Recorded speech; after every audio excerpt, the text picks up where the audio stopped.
Hello बच्चों, चलिए प्रश्न पढ़ते हैं। बेंजीन के नाइट्रीकरण में प्रयुक्त होने वाले नाइट्रोकरण मिश्रण में HNO3 की क्या भूमिका है। चलिए हम प्रश्न की मुख्य अवधारणा देख लेते हैं। तो यहाँ पर हमारे प्रश्न की मुख्य अवधारणा क्या होगी। जो हमारी नाइट्रीकरण अभिक्रिया होती है, नाइट्रीकरण अभिक्रिया में क्या होता है। नाइट्रीकरण अभिक्रिया में हम एक बेंजीन लेते हैं। बेंजीन बेंजीन हमारा क्या होता है। बेंजीन होता है C6H6। बेंजीन होता है, बेंजीन की संरचना होती है।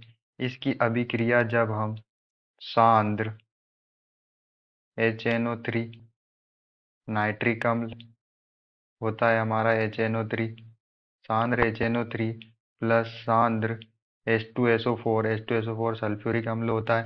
दोनों का हम सांद्र लेते हैं, सांद्र अवस्था में लेते हैं, वो दोनों का मिश्रण लेते हैं। तो हमें यहाँ पर ये इन दोनों से जो है NO2 प्लस नाइट्रो समूह प्राप्त होता है, जो बेंजीन से जाकर जुड़ता है NO2 प्लस। और हमें उत्पाद के रूप में क्या प्राप्त होता है। नाइट्रीकरण अभिक्रिया में उत्पाद के रूप में हमें यहाँ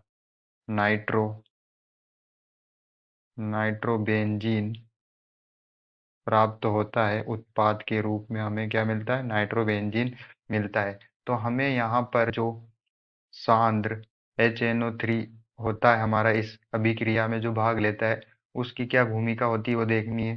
तो हमें यहाँ पर हम देख सकते हैं कि जो हमारे HNO3 नाइट्रिक एसिड की जो संरचना होती है, उसमें एक ऑक्सीजन डबल बॉन्ड से जुड़ा होता है और दूसरा ऑक्सीजन जो होता है वो उपसहसंयोजक बंध से जुड़ा होता है, और एक सिंगल बंध से OH आयन जुड़ा होता है। और हमारा जो H2SO4 होता है, H2SO4 यह प्रबल अम्ल होता है नाइट्रिक अम्ल की तुलना में। नाइट्रिक अम्ल से प्रबल अम्ल होता है, इसलिए यह पहले H प्लस आयन को दे देता है।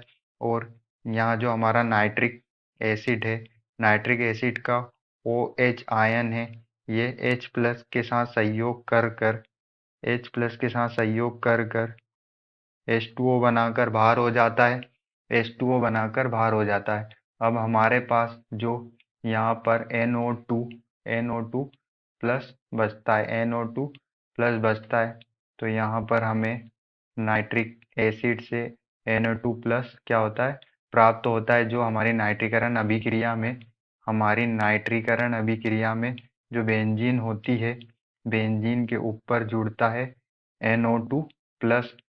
तो यहाँ पर हम देख सकते हैं कि जो हमारा सल्फ्यूरिक एसिड है वह H प्लस को देता है, और जो नाइट्रिक एसिड का जो OH आयन है वो इसे ग्रहण करता है। तो जो जो H प्लस को देते हैं वो अम्ल होते हैं, वो यौगिक अम्ल होते हैं। और जो यौगिक H प्लस को लेते हैं वो क्षार होते हैं। तो यहाँ पर हमने देखा कि जो हमारा H2SO4 है वह H प्लस को दे रहा है, इसलिए यह अम्ल की भूमिका होती है इसकी। और जो हमारा नाइट्रिक एसिड है वो क्या करता है, वो उसमें जो OH समूह है वो H प्लस को ग्रहण करता है।